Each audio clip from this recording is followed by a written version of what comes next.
That was my first video that hit 1 million views, and I'm like, oh my gosh, this works. A good hook not only stops someone's scroll, but also gets them to the end of the video. It's interesting to see how your brain is churning, trying to come up with hooks for this. I feel like we're onto something. I feel like we're cooking, you know? Yeah. Gordon Ramsay, yeah, we're cooking. So your advice would be to throw spaghetti at the wall, try different niches, and see which one does well? I'm not throwing spaghetti at the wall, but like throwing fettuccine alfredo at the wall. What was that $1 hack at McDonald's? Well, you have to watch the short. Oh yeah, you gotta watch the short. You gotta watch the short. It's trying to ruin my retention. You find your bucket by copying what other people have done successfully. Well, drawing inspiration. Well, there's Drawing is yeah, borrowing. Yeah. Which is more important, subscribers or views? If I would have done that from day one, I would have found. So not only hooking someone with something crazy, but giving them an idea of what's to come in the rest of the video. That's what a foreshadow is. I actually wanted to do a live example with you, but we'll save it for later. Yeah. How's that for foreshadow? Oh, okay. Yeah, that's a foreshadow. Exactly.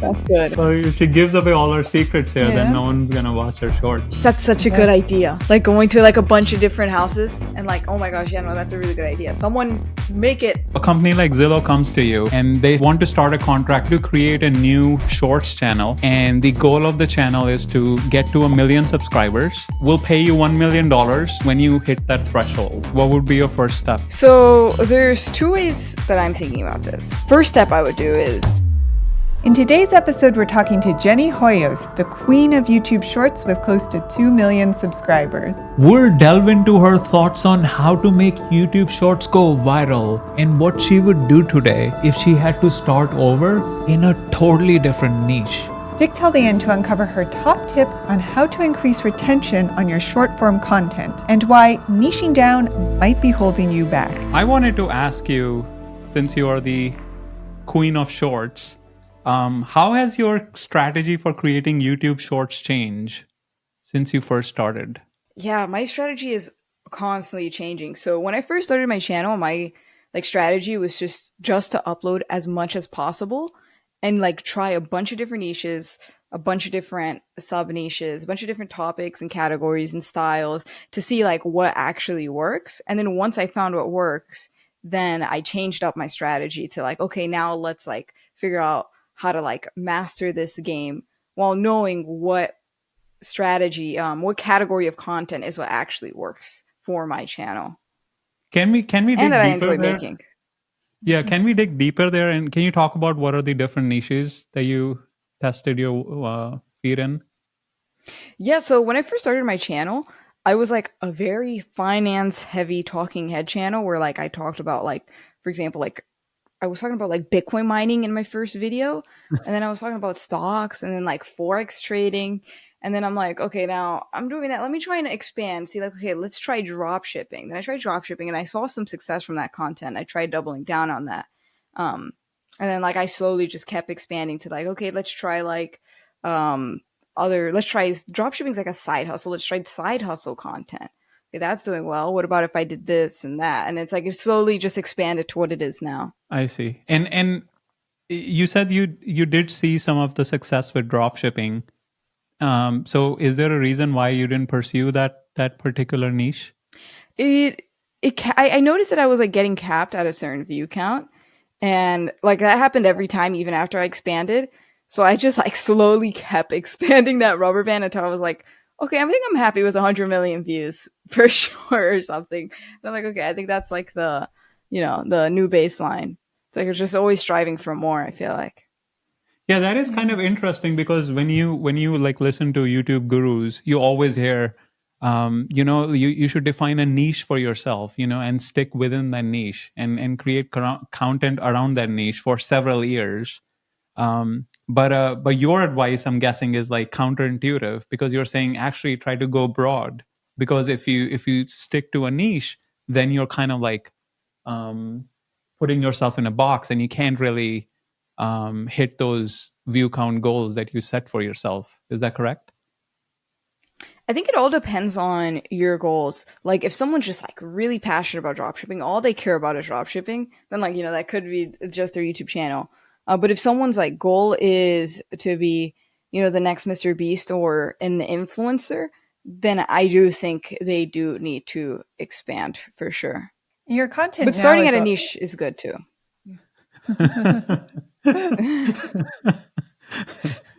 so basically whatever you find is working, you should go for. Yeah, I definitely. Your content now is a lot of like how can I get a giant burrito for $1, or how can I throw a party for $20? How did that evolve out of the talking head videos? What was your first success in that area?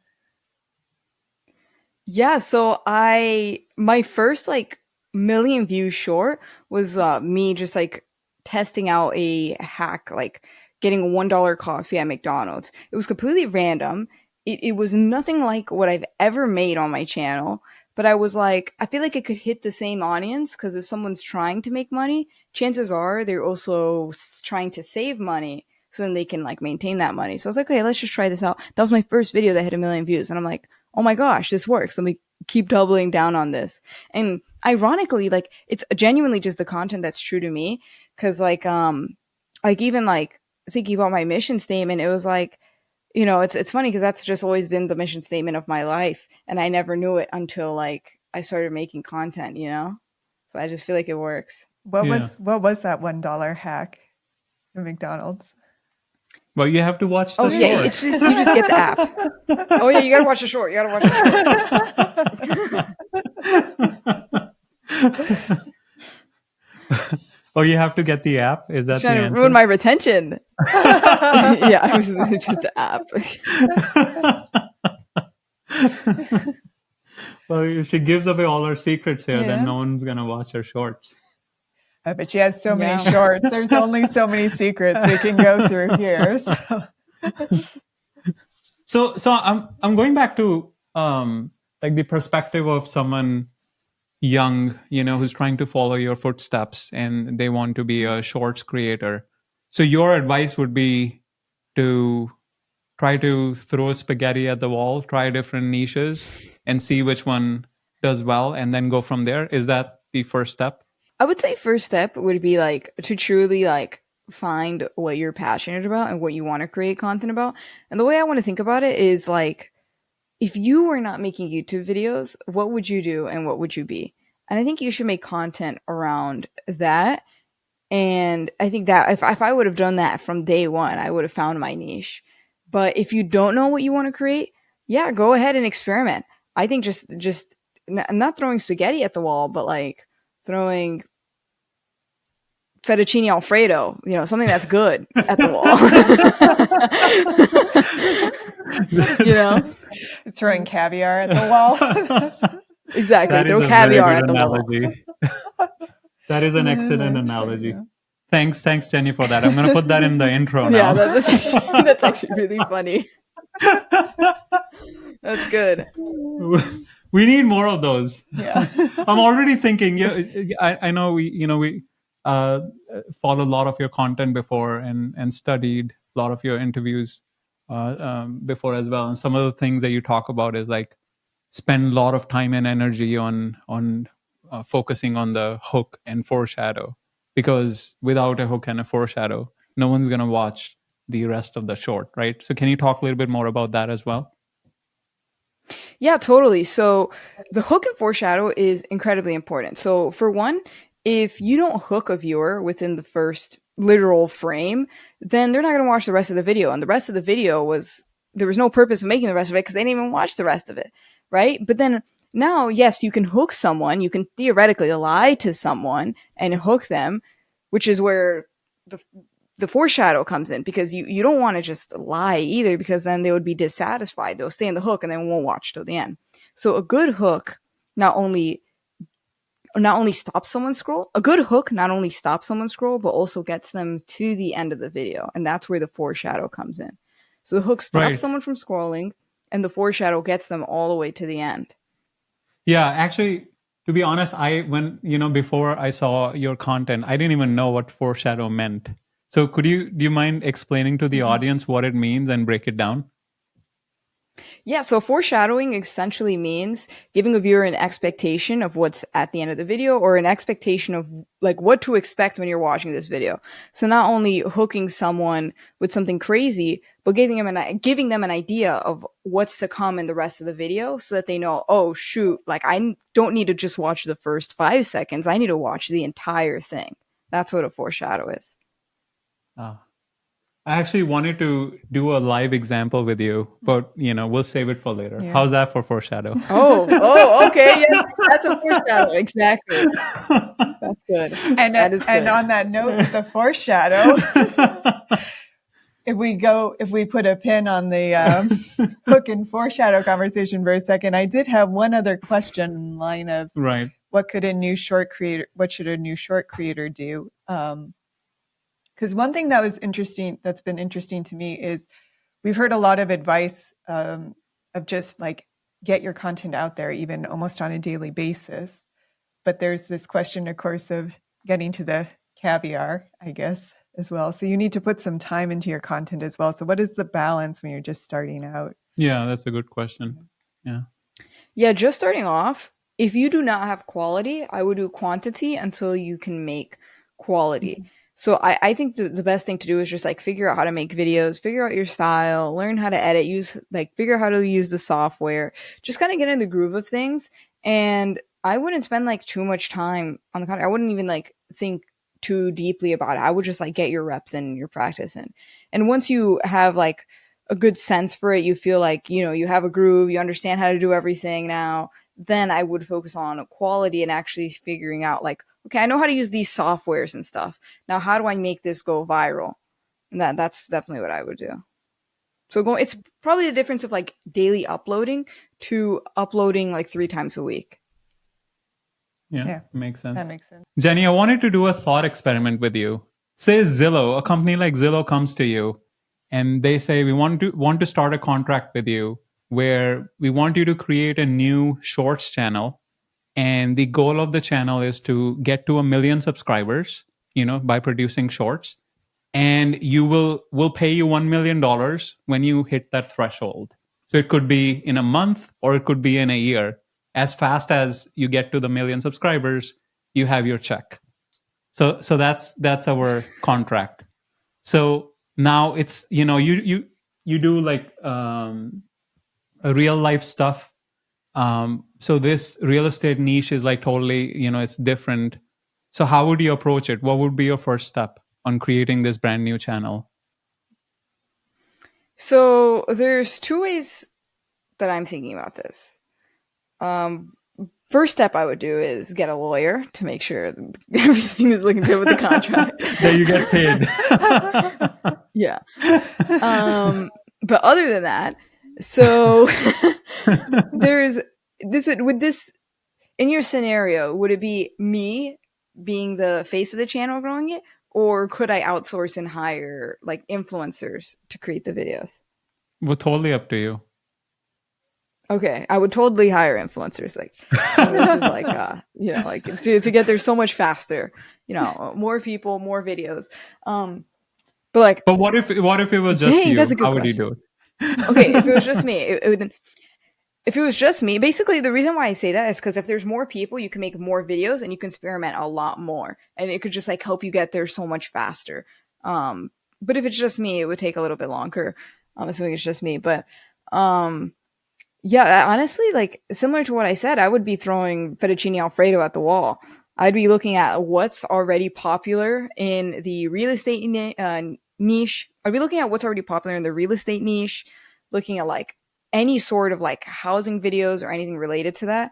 But also looking at TikToks, not sleeping on like not only seeing what's viral on YouTube, but also what's viral on TikTok, and then like meeting in between. And I'd be just like making all those viral videos. And then once I have like one of those videos that work, I'll just like turn it into a format that like we just do over and over and over and like over again until we get to 1 million, to be honest. But also like trying to like have multiple formats and buckets. And the reason for that, just to like give a little more context on why, is like, especially if you have a format or a bucket, it makes it really easy for YouTube to recommend the content again to the viewer because they see, oh, this has a similar script, similar metadata, similar title. Chances are, if they like that video, they're going to like this video, and then continue down the rabbit hole. And, then they're going to end up subscribing eventually. But I do want to add on top of that something else that I would look into if the goal is subscribers. Something that I've recently been doing is putting into like an Excel sheet, like what type of videos get the best conversion of subscribers, but also being weary of like performance of the video. So, for example, like when I make wholesome content, like with my family, my subscriber conversions are like 0.3%. Versus when I make mischievous content, I get 0.1% conversion in subscribers. But not just looking at the conversion numbers, but also looking at like the total amount of subscribers. Because it's like mischievous gets less conversions, right? But because it gets significantly more views, it outweighs the conversions. Because then at the end of the day, I'm still going to get more subscribers. And just like kind of like calculating everything and figuring everything out so that we can just like know what content gets the most subscribers, but also the best conversions and like the best in between, and just like nail down on that for sure. Wait, This is I'm trying to a understand complex this. answer. Yeah, no, Yeah. it is a complex answer, and let's dissect it a bit. So you're saying when you do the mischievous content, your conversion percentage to subscriber is 0.1%, but when you Correct. do wholesome content, it's 0.3%. But since you get so much more views on the mischievous content, you would rather do that if your goal is to get more subscribers. Is that what you're saying? Correct. Because at the end of the day, I'm still going to get more subscribers. Because even though it's a third of the percentage of people converting, I get 10x more views, which at the end of the day outweighs the number. Ah, I see. Yeah, it's like So it's a really interesting concept. Because like there's like we also have like a graph, where it's like I'm trying to like describe it, but basically there's we also found in my content that sometimes the broader the topic, the less subscribers. So like the more potential views, the less potential subscribers. So you also like want to get a lot of views, but also find the in between of getting a lot of views and a lot of subscribers. Because like for example, like content that has no talking, um and can just like be visually story told can get so many views, like a billion plus views, because anyone can watch it, right? But because if the person is not talking, now you're going to get less subscribers because people are connecting less with you. So it's like understanding and weighing out like different things is basically like the way I would think about it. yeah, that's a good point. Yeah. And well, in this thought experiment, you care about subscribers, but in general, which is more important, subscribers or views? Or are you going after both? I'm going after both, primarily views, because views at the end of the day, like reach is probably the most important thing. Like, because a lot of people, like, they're not logged in, they don't even know if subscribing is even a thing. So technically, it doesn't really do much.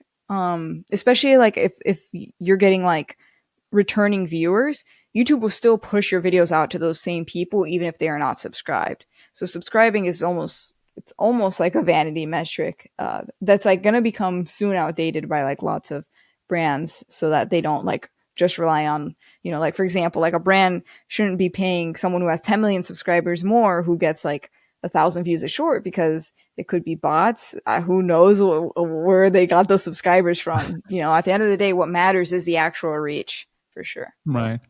You mentioned the concept of bucketing. Do you mind explaining that further? Yeah, so buckets is essentially having series or formats. And the way I like to think of it is like very specific formats that are like very easily replicatable. Same structure, same concept. Not that much is changing, except like one little thing. So, for example, I have a bucket which is called Mr. Beast on a Budget. So it's a bucket because it's Mr. Beast on a Budget episode 1, Mr. Beast on a Budget episode 2, Mr. Beast on a Budget episode 3. So very easily, like if someone watches Mr. Beast on a Budget episode 1, because the titles are all very similar, it makes it easy for YouTube to be like, hey, this title is almost the same as this one. chances are if they like that video, they're going to want to watch episode 2, and then they're going to recommend episode 3. And it just like keeps your watch time up. It keeps it actually grows your returning viewers, which is like one of the most important metrics as well. Right. And you find your buckets, you were saying initially, by copying what other people have done successfully. Is that correct? Well, Or drawing Well, there's inspiration. drawing, is that yeah, borrowing? yeah. Yeah, that's definitely that's definitely a way. You could either yeah, you could definitely do that. But yeah, so there's lots of ways that I do it. Yeah, like Abby said, I will draw inspiration from other creators, but I also like buckets can come from anywhere. Buckets can come like it's just like general brainstorming. Usually, like it's just like a random idea, and like thinking like, okay, this went really viral. How else could we do an episode 2? So, like for example, like one of my recent videos, it's supposed to be a singular video. It was what's the cheapest thing in Walmart. It got 10 million views in 1 week across platforms. So then it's like, okay, that when I made it, it wasn't supposed to be a series or a bucket, but it just so happened to do well. Maybe I can make it a bucket. What's the cheapest thing in Gucci? What's the cheapest thing at the mall? What's the cheapest thing anywhere? Is the way I like to That's think of it. interesting. Yeah. Yeah. So I'm thinking like, how do you replicate this concept across genres, right? Across different niches. So going back to the real estate example, right? Since it's so dry, how would you like? I wanted to like. Can we look at some like recent news articles? Like if you're thinking of doing like a talking head video as throwing something on the wall, right? You're that could be one thing that you throw at the wall where you try to do a recent news real estate based talking head video. I mean, that's a good thing, one of the good things you could do, right? As something to experiment. Yeah, I think the way I'd like to think about it is like looking at like what's trending and then figuring out like what about that is like psychologically intriguing to humans, and then like figuring out the psychological reasoning why people like that and then implementing that into that genre, if that makes sense. Wait, can you explain further? Yeah, it's gonna be I need to think of like a specific example. Can We we can pull actually, up yeah, and yeah, see we can something pull up. that's That's, I trending. think Yeah. that would be interesting. Should we just search for real estate? Yeah, it's Real like while you're estate searching, like topic. the way my brain is thinking about it is like, for example, real estate people find celebrities intriguing, so it's like, okay, maybe we can throw in a celebrity name with the real estate, you know, to grab both audiences. So yeah, so You have to let's see a some specific example. yeah, so home builder sentiment improves for second straight month. I mean, that's kind of boring. Yeah. It's talking about dropping in mortgage rates. Are you gonna even touch that topic or just scrap it? I mean, nah, yeah, when it doesn't seem like an outlier. It seem like breaking news. All right, Well, let's see. almost nowadays everything's breaking news, but you know, Well, this one says TikTok star and Orlando realtor highlights increased income requirements. I mean, millennials increased income requirements. are coming together to redefine the American dream. The old American dream died. That seems. The old American dream died. What does that mean? Okay, realtor details salary needed to buy a home. Okay, I think I really liked that. Okay, good. All right, let's get into it. The So- old American dream died.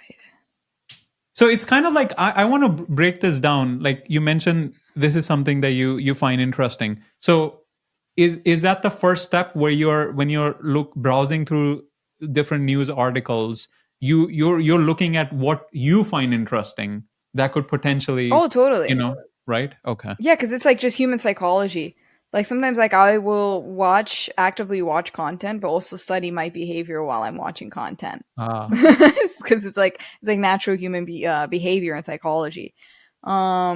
Yeah, no, this is great. So it's like, okay, so instantly with this topic, the first thing in my mind comes to is like natural human psychology. A lot of people are visual learners, right? So and another like a bunch of popular, like I've seen other popular videos like in the finance niche where people will like have like stacks of fake money and be like, you used to need this much to buy a home, but now you need this much. It's like, okay, so how could we like showing visuals is like a very like psychologically like works so much better than just like showing numbers on a screen. So like that's the first thing my mind thinks of. It's like, how could we like visualize this? There's so many ways. There's So also like Monopoly. Monopoly is something popular, right? And it's like, how could we like integrate Monopoly with this news headline topic? Like at least like for explaining as a B plot.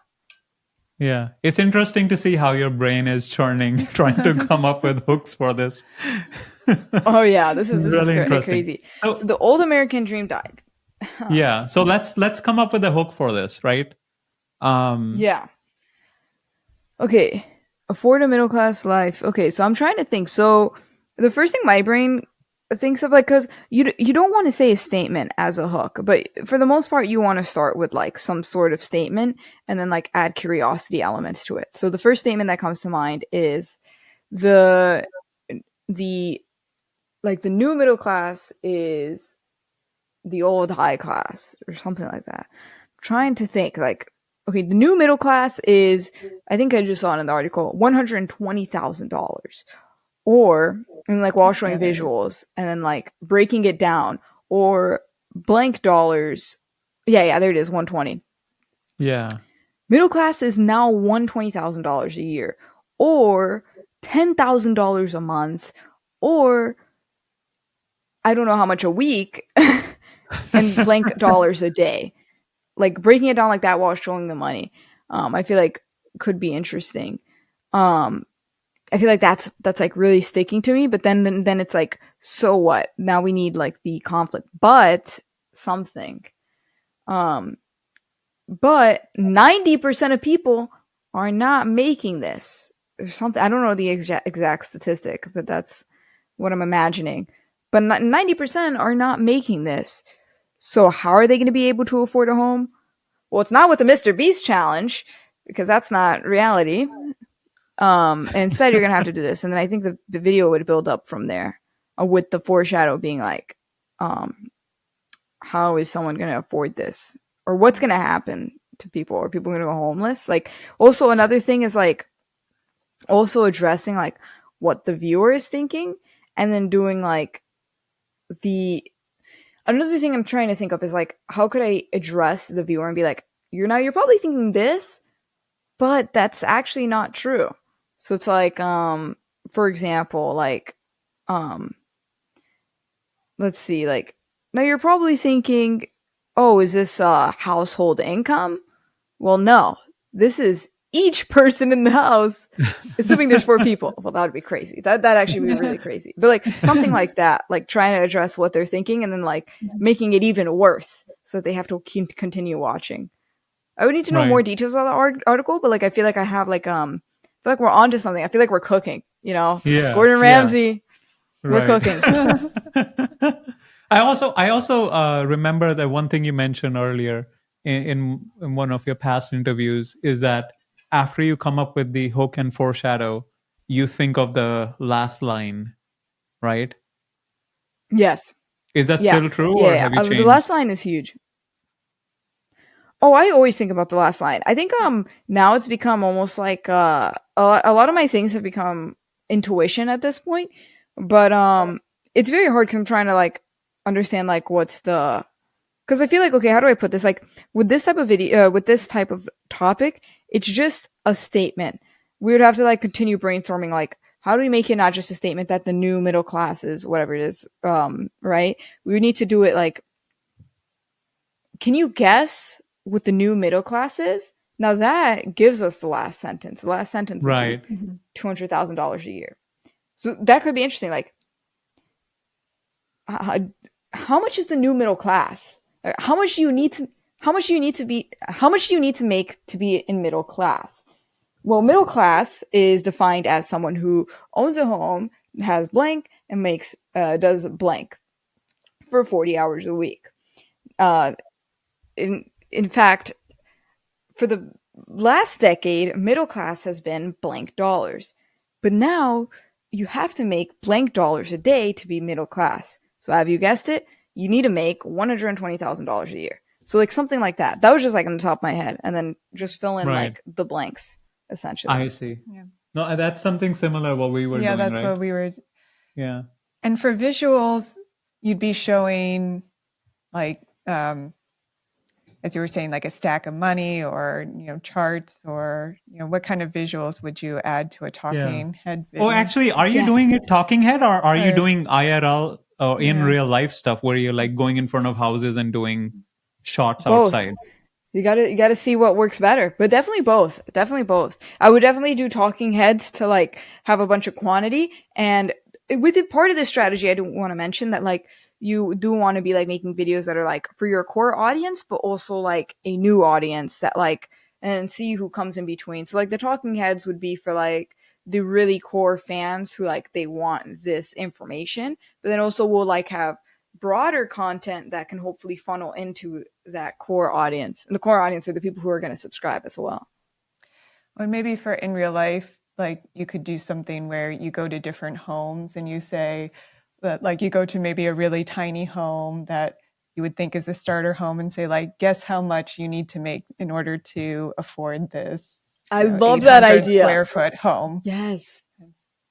Yeah. Yes, that's such a good idea. Like going to like a bunch of different houses and like, oh my gosh, yeah, no, that's a really good idea. Someone make it. That would do well. Let me stop that screen share. But that was cool. I'm also thinking like when you're first starting, you want to keep your time. What am I thinking? Like the amount of time you spend on your video shorter, right? Because you're trying to produce, you're trying to do quantity, right? So if you're doing going out and filming, you're potentially spending like whole day for just one short. Whereas if you're doing a talking head, you could produce like 5 shorts, right? So how do you find that Totally. balance?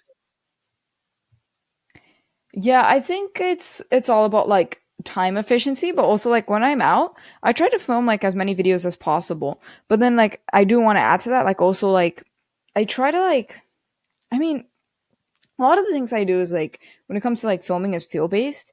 So like if I'm not passionate about the idea and I know it's gonna take me like over an hour to film like out and about, then I'm not gonna do it if I'm not passionate about it. But like if I'm gonna have fun anyway, it's like, hey, I'm having fun today. This is a fun day, but I'm also working.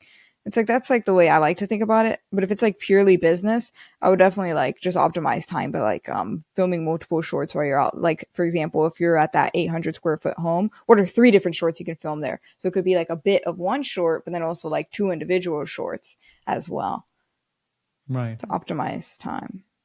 Yeah, I wanted one clarifying question I had when you were asking her about if you are doing a talking head video in this scenario, what visuals are you showing? Are you showing when you say facts like, oh, it used to be 120K per year, now it's 200K per year? Are you actually showing um like these particular facts from the article, or is that Oh, something never that you're show not worried about? articles.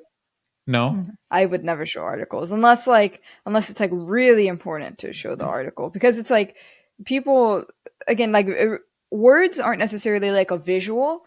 I think of visual as like if I am doing a talking head, I'll have like a stack of money in front of me, or even it doesn't need like 120,000, not actually like $120,000, but like if like or some sort of like guide. So it's like maybe like a stack of playing cards, like 120 versus like what it used to be. Like look how many more playing cards, just some sort of thing to like visually understand it. But like if you don't have like any physical things, then I would actually like make your own graphics.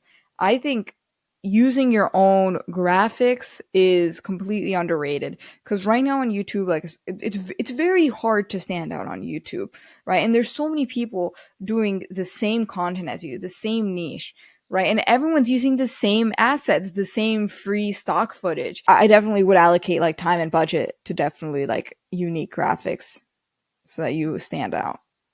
Yeah. But don't you also need to show where you're getting your information from so people can trust that Right. what Yeah. you're saying is That's a good true? point. Yeah, I would Yeah. put it in the description. I'm saying more so like if you're saying like um let's say 100,000. Let's say the new middle class is 250, or I'm sorry, the new middle class is $120,000. Putting like the whole article is going to have like so much words, and if like you just highlight that, like it doesn't get the message across as opposed to like actual visuals. So I would put like the article in the description, or at least like mention the article, but I would never like visibly show words instead of graphics or visuals. It's similar to the concept that you talk about, show not tell during storytelling, Yes. correct? Yeah. Can you talk a little bit more Correct. about that concept Exactly. as well? Because it was like totally blown away when I first learned about it. I was like, how did I know Yeah. this There's before?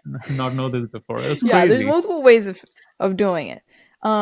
There's two ways I like to think about it, and the first way we just discussed, which is like instead of putting text on screen saying 120,000, it would be showing what $120,000 looks like, because again, it makes it easier for the viewer to like actually comprehend how much this actually is. A lot of people are visual learners. Majority of people actually are. So that's one way, and the second way is implying things and letting the viewer come to those conclusions without you having to tell them.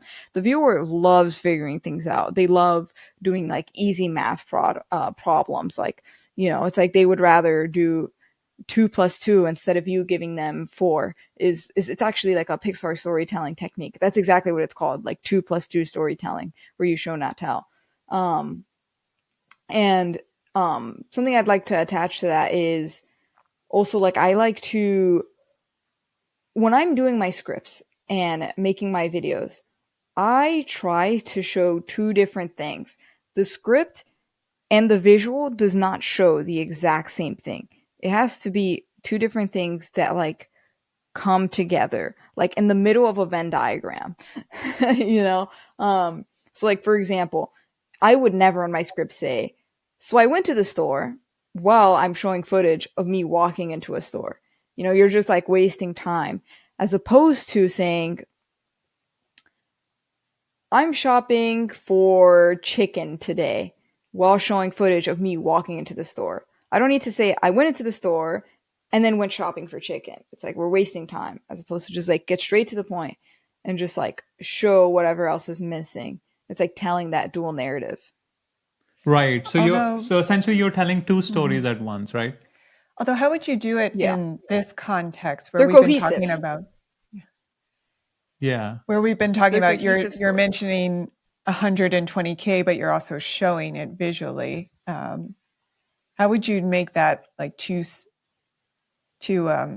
interlocking ideas rather than saying and showing the same thing? Ooh, The, that's a good question. So it's usually like when I'm giving context, I will try to do that because people don't want to watch through context, but sometimes you need to provide context as opposed to like what the viewer actually wants. So like when I make a video, I try to think of like the viewer coming into this, they watch the hook. What do they actually want to see? So like for example, like if I'm for example giving someone a $5 gift, they don't really want to see me buy it and make it. They want to see me giving it to the person. So we want to like do a narrative as much as possible in the parts that they don't want to watch, but kind of need for context. So it's like me going to the store, hi, I bought this. They need that, so we're gonna make that as concise as possible by doing that dual narrative. But then that $120,000 example would come in like that's actually what they're here for. They're here for that answer, right? So it's like then me giving the gift, then we can turn off that dual narrative and just make it a single like story, and just like completely letting that play out. That's the way I think about it. so how would you do the 2 plus 2 storytelling in this example where we're talking about the new middle class? Yeah, I think in the example I provided like of like telling the viewer like how much you think it is and giving them hints Mhm. is like Yeah. basically 2 plus 2 because it's like they're working for Okay. their answer. Okay. So it can be wrapped up in the hook and foreshadow. Yeah, yeah. Because it's the hook, the best hook and foreshadow, the best hook is like a question. Like one of the best hooks are asking a question, because it also like provides a foreshadow and does exactly that because they're trying to answer the question actively throughout the video. Right. Okay. Okay. Mhm. Yeah. Because like the other thing I was noticing, like some of your titles, like I know I've heard you say that before, that question is a really good form of a hook because it's, you know, inherently drawing curiosity, right? But I've Yes, also seen like a exactly. lot of your titles like, oh, I did this or I did that. So what's the thought process behind those titles? Yeah, sometimes a video like could just like be like a viral concept that's already intriguing in itself that doesn't need a question. So for example, like I built a secret room with $0. Like to be honest, I don't really fully understand like the intrigue point on like a secret room, but like it's like one of the most viral videos on YouTube, and it has like over 100 million views across platforms after 2 weeks of posting it. So it's like I don't really need to ask a question because apparently it's just a viral concept that like just works. You know what I mean? But Yeah. for the most part, I try to lean into questions because it like draws natural curiosity. Yeah. That's that's good to know. Because I also like, what are your thoughts on like using, like you also use like Mr. Beast in your titles a lot because obviously, you know, Mr. Beast is a big YouTube celebrity, so more people will watch it. So is that, how do we replicate that kind of leveraging or dropping celebrity names in a dry real estate like topic? I would definitely look into like what celebrities overlap with the niche. So like for example, like my viewership, like almost all of them watch Mr. Beast. And I know he's like the perfect person to use. Like because like we like cross-pollinate in audiences. So I knew like using Mr. Beast's name would work with my audience. So then it's like coming back to the real estate niche, like Kevin O'Leary, he's a celebrity who would like kill it on the real estate like niche, like if you use his name, because he's like everyone knows Kevin O'Leary or like Mr. Wonderful, but he also like cross pollinates with that viewership for sure.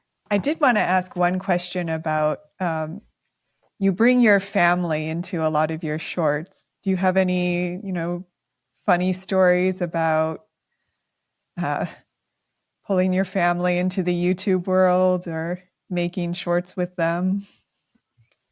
Yeah, I love making shorts with my family. I love including them in videos. It's actually so hilarious. I think the funniest story is when I stole their stuff and gave it back to them for Christmas. Like I think a lot of people don't understand that like the things I do on my channel are like actually real. Like some people think like this is like fake, but like I actually took their things like 6 months ago, and that was the funny part because they still mention it. And like the funniest part is still to this day, if something's missing, now they keep blaming me because I did that one video, and I don't know. I think it's so funny. And that was real. You didn't set it up with them. You actually stole their stuff and then Yeah, because I want good reactions. Like I'm all about the content. Like I want the reaction to come out good, and for the reaction to be good, it needs to be real. So we have this short which has like 1,200 views and the retention is like 125%, and it has like Oh my gosh. 7 likes, and after like maybe a week or so it just stopped getting any traffic. Is there anything I can do now to re bring it back to life, or there's nothing I can do? Yeah, unfortunately, there's nothing that you can like. Not nothing, technically speaking, but like there's. It's going to be very hard to revitalize it. Like, of course, other than like promoting it or linking other shorts to it. But like naturally, I would just like let it sit and like just keep going. There's a lot of factors that come into play. It could be like maybe like it's really niche. So it's like let's just say it's like capped at 1,200, and let's say that's not the case. It could be the case where it's like it was like 150% retention, and then they push it out to like a wider audience of like 100 people, and then what you don't see is it got like 25% retention with those people, and they just killed the video there, and the retention is still high, but because it didn't do well with that like audience, maybe it just didn't get pushed. Or it's still like finding that audience. There's like lots of different like things happening. Like it could just get pushed later on. It's very tough to like understand, which is why like I'm just all about like quality quantity, like not only making quality videos, but like just doing it consistently, and Right. getting like a lot of data so you can figure out like pinpoint exactly what's going on, because if especially if there's patterns across videos. What are your thoughts on deleting shorts that didn't perform well? I never do it. I never do it because for one, I want everyone to see like my growth and history as a creator, but also like um I would never repost because honestly, like I heard a myth that YouTube doesn't like when you do that, especially like YouTube knows like what was uploaded before. Like even if you delete it, like they still know in the back end like that was a video that was on like YouTube before. So it's like I don't know, maybe it's like a myth, but I just try to avoid it. Any scenarios where you would actually delete a short? Never, never, unless it's like um unless it's like completely like left field of like what I want to portray myself as a person in my channel. But I I would never see. delete yeah, never delete a Okay. piece of content. And what are your thoughts on linking shorts to a long form content? Do you think it's a good idea or a Great bad idea. idea? It is. I think it's a great idea. I've seen nothing but good results, especially if you're like in the short, you're like being realistic about what the long form is about. The long form like actually has been getting like really high retention for me. Retention has been increasing ever since I linked it to shorts. Right. Because the thought process is like if someone is like on their feed and they're probably not in the mood to watch like a 45-minute long form video, right? So Yeah. is that not the case? I mean that's why it's like you got to be like accurate about it. Like if you like set up the expectations, like I made an 8 minute version of what you just watched, you know, it's linked here, and that makes sense. But if it's like you know you trick them into clicking it, you know, that's a different story for sure. Okay. Well, thank you so much, Jenny. This was great. And for anyone who wants your help or wants to learn more about you, watch your shorts, how can they get in touch with you? Yeah, feel free to email me at team@jennyhoyos.com. I would love to help you grow and consult one-on-one directly with you. And if you would like to learn more, you can check out jennyhoyos.com.